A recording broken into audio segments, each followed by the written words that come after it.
uma das maiores estrelas da história do futebol americano. Um atleta que bateu recordes no esporte e construiu uma carreira de sucesso também fora dos estádios. Um homem negro que foi acusado de assassinar a facadas a ex-esposa, uma mulher branca. Um julgamento considerado o mais midiático já ocorrido nos Estados Unidos, que acabou por inocentá-lo, mas que provocou um enorme debate racial no país. Eu sou a Suzana Souza e esse é o Durma Com Essa, o podcast de notícias do Nexo.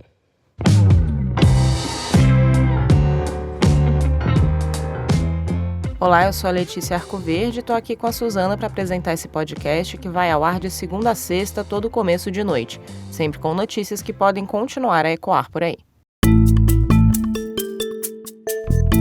Quinta-feira, 11 de abril de 2024. Dia em que veio a público a morte do ex-jogador de futebol americano Orenthal James Simpson, conhecido como O.J. Simpson, ocorrida na quarta. Ele tinha 76 anos e enfrentava um câncer. A informação foi divulgada pela família nas redes sociais. Um ex-jogador bastante famoso, e não só por conta do seu estrelato no esporte. O.J. Simpson ficou conhecido mundialmente ao protagonizar um dos julgamentos mais midiáticos dos Estados Unidos, quando foi acusado de duplo homicídio pelo assassinato da sua ex-esposa Nicole Brown e do amigo dela, Ron Goldman, em 1994. Ele foi inocentado pelo júri, mas nunca conseguiu recuperar o prestígio que tinha antes do crime. Anos depois, em 2008, ele foi condenado à prisão num outro caso, de assalto à mão armada. Nascido em 1947, no bairro pobre de São Francisco, na Califórnia, o O.J. era o quarto filho de Eunice e Jimmy Lee. A mãe trabalhava na administração de um hospital e o pai era cozinheiro. Nos primeiros anos de vida, ele desenvolveu raquitismo e teve que usar aparelhos ortopédicos fabricados à mão pela mãe. Ainda na infância, os pais se separaram. Na adolescência, ele chegou a ser membro de uma gangue e relatou, anos mais tarde, que participou de muitas brigas de rua e episódios de violência. Todos esses detalhes da biografia do atleta foram explorados ao máximo por vários filmes, séries e livros. Uma das principais obras que relatam a vida do ex-jogador é o documentário O.J. Made in America, que chegou a ganhar o Oscar em 2017. Como contam as tantas obras sobre o ex-atleta, foi o esporte que mudou a vida do O.J. Depois de se formar no ensino médio, ele ingressou no City College de São Francisco, num curso de nível profissionalizante. Lá ele quebrou seus primeiros recordes no futebol universitário júnior, o que chamou a atenção de universidades maiores. Ele foi aceito na Universidade do Sul da Califórnia em 1967 e daí para frente passou a trilhar uma carreira célebre no esporte. Participou ainda da equipe de atletismo da universidade e também conseguiu resultados expressivos. Mas foi no futebol americano que ele de fato se consagrou. Ele é considerado até hoje um dos melhores running backs da história do país, que é uma das posições do esporte. Durante os anos 1970, O.J. ganhou o troféu de melhor jogador e construiu uma carreira de 11 temporadas na NFL, a Liga de Futebol Americano, atuando principalmente pelo Buffalo Bills. Ele se aposentou em 1979, mas não saiu da mídia. Virou comentarista de TV, empresário e ator de Hollywood e estrelou em mais de 20 produções. O obituário publicado nessa quinta pelo jornal americano Washington Post descreve essa época da vida do O.J. Simpson da seguinte maneira: ele foi mais do que apenas um excelente jogador de futebol americano. Sua atitude pública fazia dele uma das personalidades da mídia mais conhecidas e queridas do país. Antes do crime acontecer, O.J. era tido como uma das figuras mais importantes dos Estados Unidos, considerado inclusive o primeiro atleta negro a ter esse tipo de relevância no país. Mas aí veio o crime e toda a explosão midiática em cima dele.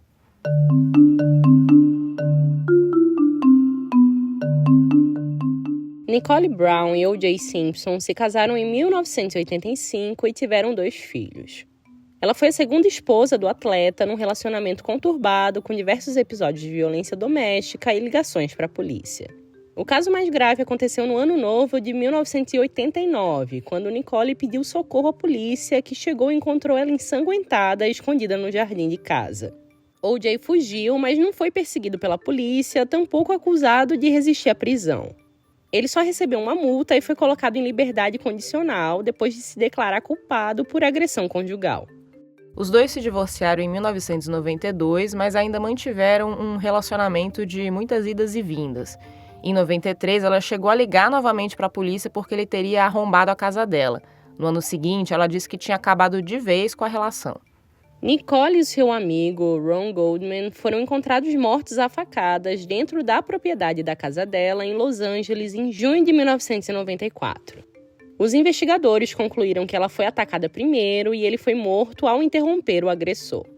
Ambos receberam mais de 20 facadas em diversas regiões do corpo. Quando foi até a casa do O.J. para notificá-lo do assassinato da ex-esposa e falar sobre a custódia das crianças, a polícia encontrou manchas de sangue no carro dele e numa luva de couro preta.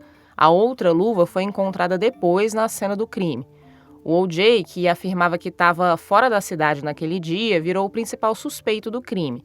Ele então foi oficialmente acusado pelos homicídios e sumiu, deixando só uma carta que foi interpretada como uma despedida para um suicídio. Só que alguns dias depois ele foi localizado vivo pela polícia dentro do carro de um amigo. E daí começou uma perseguição cinematográfica transmitida ao vivo. A polícia seguiu o O.J. por quase 100 quilômetros até ele se entregar. No mesmo dia acontecia a abertura da Copa do Mundo de Futebol, que rolava nos Estados Unidos, e as finais da NBA, a Liga de Basquete Americana. Tudo ficou em segundo plano para acompanhar a perseguição do ex-atleta, que foi assistida por mais de 95 milhões de pessoas só no território americano, de acordo com estimativas de audiência. Daí é de se entender por que o julgamento teve tanta comoção. A imprensa americana só falava disso e jornais estrangeiros também deram grande repercussão ao caso. O julgamento começou em janeiro de 1994 e os jurados ficaram mais de 8 meses isolados. O caso é até hoje estudado em cursos de direito pela sua peculiaridade. A teoria da acusação era de que ele era um homem violento e ciumento e que teria matado a ex-esposa ao ser rejeitado numa tentativa de reconciliação. A acusação alegava ainda que o crime teria sido praticado com técnicas que O.J. aprendeu na caracterização de um filme seu que estava em produção. E embasava a teoria nos rastros de sangue e na compatibilidade do DNA encontrado na fibra dos tecidos do carro e das luvas. Também foram encontrados vestígios de sangue de O.J. na cena do crime.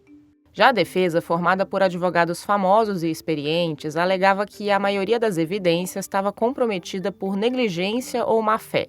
E aqui que entra o debate racial, porque a reviravolta do caso aconteceu quando a defesa disse que Mark Fuhrman, um dos criminalistas do caso que participou da colheita das evidências, cometeu perjúrio, ou seja, deu falso testemunho. E por que ele teria feito isso, segundo a acusação? Porque ele era racista. Do you use the word nigger in describing people? Presently? Yeah. Or No, sir. Ainda que Fuhrman tenha negado que tivesse atitudes racistas, como você ouviu agora, foram apresentados aos júris diversos materiais com falas preconceituosas do criminalista. Isso colocou em xeque várias evidências que ele tinha apresentado, principalmente a luva manchada de sangue que tinha sido encontrada no carro de O.J. E aqui a gente chega num dos momentos mais emblemáticos desse julgamento, que foi quando o promotor, numa atitude pouco usual, pediu para que o O.J. Simpson vestisse as luvas. O que aconteceu foi que a luva aparentemente ficou pequena nas mãos do O.J., o que acabou representando mais uma prova de sua inocência.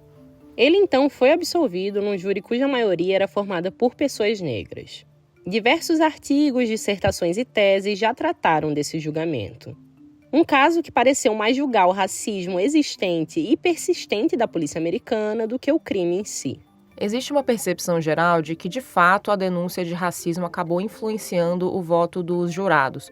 Numa entrevista ao Frontline, um programa de TV americano, num episódio que analisava o caso do O.J., o advogado e escritor jurídico Jeffrey Toobin falou o seguinte: o caso Simpson mostrou que, quando se tratava de aplicação da lei e de crença na veracidade da polícia e do sistema judicial, os negros e os brancos, em 1995, viviam em países diferentes. E isso era algo de que os Estados Unidos realmente não queria ser lembrado. O.J. foi absolvido criminalmente, mas um processo na Justiça Civil sobre o crime foi aberto em 1997. Nesse caso, ele foi condenado a pagar mais de 33 milhões de dólares em danos à família de Ron Goldman. E ainda que o ex-atleta sempre tenha negado ter cometido os crimes, ele tinha uma atitude de certa ambivalência em relação ao episódio. Em 2007, o O.J. chegou a vender um livro com um ghostwriter no qual relatava hipoteticamente como teria cometido os assassinatos. A obra foi cancelada após uma repercussão negativa, mas posteriormente os direitos foram adquiridos e o livro foi lançado pela família do Goldman. Em 2007, O.J. foi preso e no ano seguinte condenado por assalto, sequestro e outras 10 denúncias. Isso por um episódio em que o ex-atleta e outros 5 homens, 2 deles armados, confrontaram colecionadores de memorabilia esportiva em um hotel em Las Vegas. O.J. disse que tentava recuperar artigos de sua posse, mas dessa vez foi condenado e passou 9 anos preso. Ele deixou a prisão em liberdade condicional em 2017 e encerrou a sua pena em 2021. O Durma com Essa volta já. Numa noite de março de 2018, a Fernanda pegou uma carona depois do trabalho. Já faz 6 anos, mas ela lembra de cada detalhe. Que mensagens ela leu no celular, o que tocava no rádio, o que ela e a amiga conversaram. E não, a Fernanda não tem uma memória fora do normal. Ela só lembra porque aquele percurso foi interrompido por uma rajada de fuzil. E porque a amiga dela e o motorista morreram na hora. Só a Fernanda ficou para contar a história e ela já perdeu a conta de quantas vezes ela contou. Só que mais recentemente, outras pessoas que estavam implicadas nesse crime também começaram a falar. Isso mudou o jeito como a Fernanda entende o que aconteceu. Eu sou a Carol Pires e conto essa história no episódio História Sem Fim, no podcast Rádio Novelo Apresenta. Além dessa conversa que eu tive com a Fernanda Chaves, assessora da vereadora Marielle Franco, a Flora Thomson DeVoe conta a história de uma cidade destruída nos anos 40 que ainda assombra muita gente. O Rádio Novelo Apresenta está no ar em todos os aplicativos de áudio.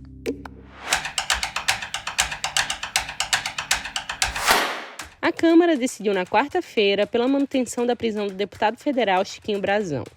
Ele foi preso preventivamente em 24 de março por determinação do ministro do Supremo Alexandre de Moraes. Brazão é suspeito de ser um dos mandantes da morte da vereadora Marielle Franco e do motorista dela, Anderson Gomes, em 14 de março de 2018, no Rio de Janeiro. O Marcelo Montanini escreveu sobre isso. Marcelo, de modo geral, quem se posicionou a favor e quem se posicionou contra a prisão de Chiquinho Brazão? E sob quais argumentos?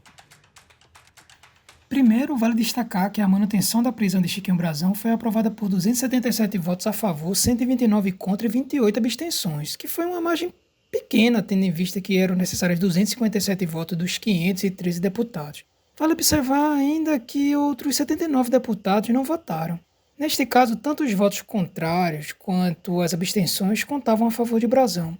No geral, partidos do Centrão, como o PP, os Republicanos e o União Brasil, se dividiram, e os bolsonaristas, que estão em maior quantidade no PL, que é o partido do ex-presidente Jair Bolsonaro, votaram contra a manutenção da prisão, ou seja, a favor da soltura de Brazão, ou se abstiveram de votar, o que no fundo significa a mesma coisa. Há uma percepção entre esse grupo que o ministro do Supremo, Alexandre de Moraes, tem se excedido nas decisões. No caso específico da prisão de Brazão, por exemplo, eles avaliam que foi legal por considerarem que não havia provas suficientes, sem contar a excepcionalidade de ocorrer no domingo e o fato de ter algemado o deputado. A preocupação entre esses deputados não é com Brazão, mas sim com que isso gere um precedente perigoso contra eles no futuro. Esses partidos queriam mandar um recado para o Supremo e para Alexandre de Moraes ser mais cauteloso nas decisões. Porém, havia também a preocupação de que libertar uma pessoa acusada de homicídio poderia dar um sinal de impunidade e gerar desgaste nas bases de alguns deles. Aliás, esse argumento foi bem batido por partidos de esquerda como o PT, o PSB, o PSOL e o PCdoB, que votaram pela manutenção da prisão de Brazão. E Marcelo, como essa decisão entra na discussão sobre foro privilegiado no Congresso? Na verdade, a questão do foro privilegiado é um dos panos de fundo dessa decisão. Afinal, há o argumento de que o crime ocorreu quando Brazão era vereador e, portanto, não caberia ao Supremo analisar. Mas o fato é que depois de ser diplomado como deputado, o foro passa a ser do Supremo. Ao menos tem sido esse o entendimento há alguns anos. Além disso, o Supremo está debatendo a ampliação da abrangência do foro, algo que o meu colega Leonardo Rodrigues já explicou aqui no Nexo. Os bolsonaristas e outros deputados do Centrão querem aproveitar esse caso de Brazão e o clima de necessidade de autoproteção que a prisão gerou no Congresso para mudar o alcance do foro dos parlamentares. tirando da alçada do Supremo e colocando em instâncias inferiores, o que lhes daria mais possibilidade de se safar. Porém, no fundo, o grande embate é o mesmo que vem sendo travado há alguns anos. A quebra de braço entre o Legislativo e o Judiciário, capitaneado por um lado por deputados do Centrão, com a ideia de autopreservação, e por outro de bolsonaristas que dizem ser perseguidos pelo Supremo. O texto do Marcelo você lê em nexojornal.com.br.